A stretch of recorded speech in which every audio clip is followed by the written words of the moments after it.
Next हमारा topic है proof by कंट्रापोजिटिव।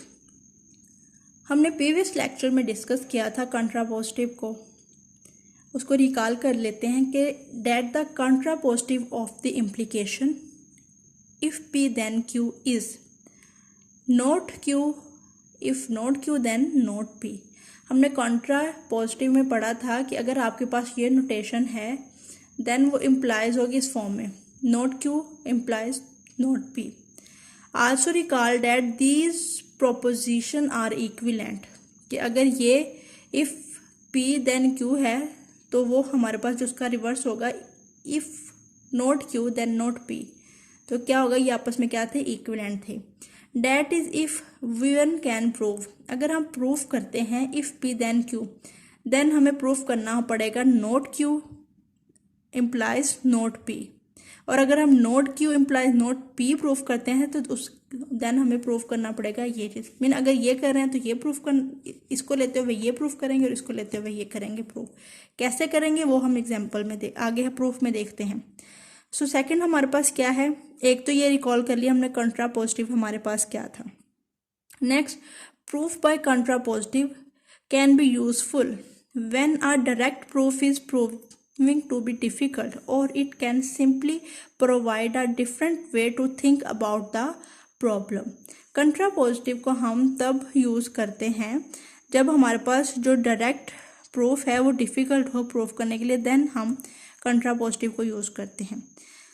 अब अगर हम प्रूफ करना चाहें, we wanted to show if A and B according to this, if P में क्या है, A and B are consecutive integers, then sum of A plus B is odd.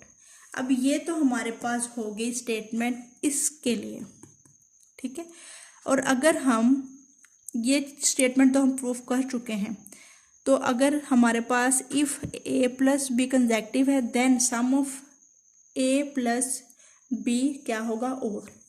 अगर हम इसको देखते हुए इसकी स्टेटमेंट बनाएं तो वो कैसे होगा। अब यहाँ पे इफ हमारे पास क्या है, नॉट Q, सो हम उसको बना सकते हैं। मीन हमारे पास A B कंसेक्टिव था, P में क्या था, A B consecutive, and Q हमारे पास क्या था, सम A प्लस B ऑड, ठीक है। अब हमने जब इफ नॉट Q और नॉट P लेना, मीन हम पहले हम यहाँ से इधर मूव किया था, अब हमने यहाँ से ऐसे मूव करना है। मीन इफ स्टेटमेंट हम इसको देखते हुए कैसे बनाएंगे, इफ यहाँ पे क्या है, not, if sum A plus B is not odd, इसको यूज करते हुए देन हमारे पास क्या आएगा, if A sum of A plus B is not odd, then हमारे पास क्या था, A B कंसेक्टिव, और यहाँ पे क्या है, not, then not A B consecutive, ठीक है। इसके लिए हमने प्रूफ किया हुआ है if A and B are consecutive then the sum of A plus B is odd. अब हम प्रूफ करेंगे इसके लिए, इस स्टेटमेंट के लिए। तो वो देखते हैं, the contrapositive statement would be if the sum A plus B is not odd then A and B are not consecutive integer। So हम assume करेंगे that sum A plus B is not odd, then there does not exist K belongs to Z। अगर ये odd नहीं है तो कोई भी K integer में से belong नहीं करेगा, so ये condition भी fulfill भी नहीं करेगी। A plus B is equal to 2K plus 1।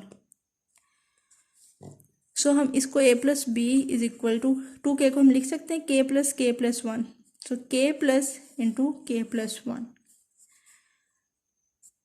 अगर A प्लस B नहीं ओल्ड है तो ये इंटीजर्स में एग्जिस्ट नहीं करता, such that A plus B is equal to 2K plus 1। So इसको देखते हुए हमने ये चीज़ प्रूव की, does not hold for any integer K। अगर ये ओल्ड नहीं है सम, तो देन किसी भी इंटीजर्स के लिए भी वो हमारी जो कंडीशन है वो होल्ड नहीं करेगी। But K plus 1 is the successor of K, this implies that A and B cannot be consecutive। हमने क्या सक्सेसर में क्या था, उससे एक नंबर बढ़कर। सो इस डेफिनेशन से हमने ये देखा है कि नंबर क्या है हमारे पास, सक्सीसिव है, कंसेक्टिव नहीं है। सो इसलिए हमने ये शो करवाना था कि not Q, if not Q implies not P. So यही चीज़ हमारे पास क्या हो गई, प्रूफ हो गई कि sum of a plus B is not odd, then a and b are not consecutive integer. So not odd हमने जब लिया और वहाँ से हमने प्रूफ कर दिया उसको लेते हुए कि अगर हमारे पास सम ऑफ टू नंबर्स ओड नहीं है देन वो क्या होंगे, इंटीजर्स भी नहीं होंगे। सो यहीं तक था आपका आज का लेक्चर। Thank you.